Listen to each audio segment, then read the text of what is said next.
Selamat pagi saudara-saudaraku di dalam Tuhan Yesus Kristus.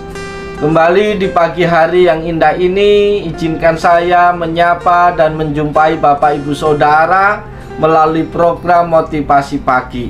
Firman Tuhan yang hendak saya bagikan di pagi hari ini terambil di dalam Injil Markus pasal 4 ayat yang ke-40 yang berbunyi demikian. Lalu ia berkata kepada mereka, "Mengapa kamu begitu takut? Mengapa kamu tidak percaya?" Amin.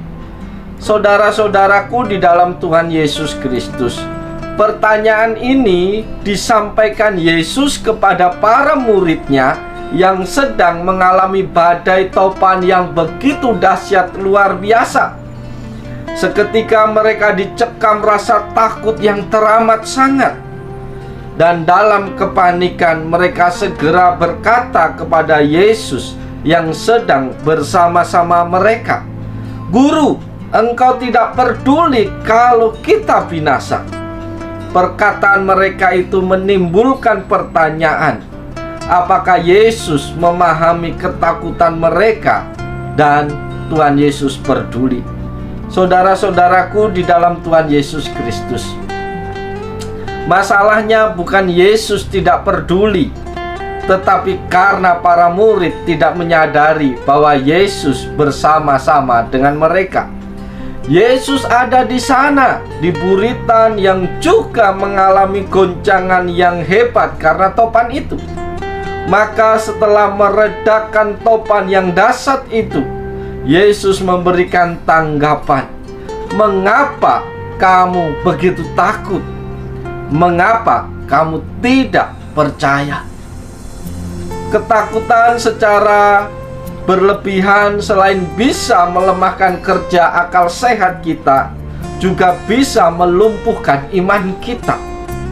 Sebetulnya para murid tahu Yesus berada di situ saat topan menerpa mereka, dan mereka sudah mengenal Yesus cukup baik. Tetapi mengapa perkataan mereka itu seolah-olah mereka tidak mengenal Tuhan Yesus? Mari kita coba pahami dalam hal apa terletak kurangnya iman para murid dibandingkan dengan kepercayaan Yesus. Mereka tidak berhenti percaya padanya, bahkan mereka memanggil-manggilnya. Tetapi kita melihat bagaimana mereka berseru kepadanya, "Guru, engkau tidak peduli kalau kita binasa. Apakah engkau tidak peduli?" Mereka berpikir bahwa Yesus tidak tertarik pada mereka, tidak peduli kepada mereka. Salah satu hal yang paling menyakitkan kita dan keluarga kita ketika mendengar dikatakan kepada kita, "Apakah kamu tidak peduli padaku?" Itu adalah ungkapan yang melukai dan memuntahkan badai di hati kita. Ungkapan itu mengguncangkan Yesus juga, karena Dia lebih dari siapapun peduli pada kita. Sungguh segera sesudah mereka memanggilnya, Dia menyelamatkan murid-muridnya dari keputusasaan mereka. Badai membuka kerapuhan kita dan menyingkapkan kepastian-kepastian keliru dan berlebihan, yang dengannya kita telah merancang agenda kita, proyek-proyek kita, kebiasaan-kebiasaan dan prioritas-prioritas kita. Hal ini menunjukkan kepada kita bagaimana kita telah membiarkan diri menjadi tidak peka dan meninggalkan segala hal yang memelihara, menopang dan meneguhkan hidup kita di tengah-tengah kehidupan kita saat ini. Badai itu menelanjangi semua rencana kita yang telah tersusun, dan kelalaian kita tentang apa yang menyuburkan jiwa kita. Semua upaya yang membius kita dengan cara berpikir dan bertindak seharusnya menyelamatkan kita. Saudara-saudaraku di dalam Tuhan Yesus Kristus, melalui firman Tuhan pada pagi hari ini, ada beberapa pelajaran yang bisa kita ambil dan kita jadikan pegangan di dalam kehidupan kita. Pelajaran yang pertama adalah Rasa takut dan tidak percaya membuat kita kehilangan kasih kepada Yesus. Dengan badai yang menggelora di dunia ini membuat manusia lebih menakuti dunia dan mengasihi dunia daripada mengasihi Tuhan. Karena serakah demi keuntungan kita membiarkan diri terjebak dalam berbagai hal dan terburu-buru terpikat dengan dunia ini. Kita tidak berhenti pada teguran Tuhan kepada kita. Kita lebih memilih melanjutkan langkah kita tanpa peduli teguran Tuhan, sambil berpikir bahwa kita akan tetap sehat di dunia yang sedang sakit ini. Ketika Tuhan menegur kita karena kehidupan kita yang cenderung ikut dunia ini, kita sering abaikan. Seringkali teguran Tuhan melalui firman-Nya lewat orang lain kita skip dari kehidupan kita, kita abaikan. Dan kita sering melanjutkan hidup kita dengan cara kita, dengan pola pikir kita yang sebenarnya seringkali berlawanan dengan pikiran Tuhan. Rasa takut dan tidak percaya sering membuat kita kehilangan kasih kita kepada Tuhan. Itu pelajaran yang pertama yang bisa kita ambil. Pelajaran yang kedua, Tuhan memanggil kita untuk beriman dengan benar. Bapak, Ibu, Saudara yang dikasihi Tuhan, pertanyaan Tuhan Yesus, mengapa engkau begitu takut? Mengapa engkau tidak percaya?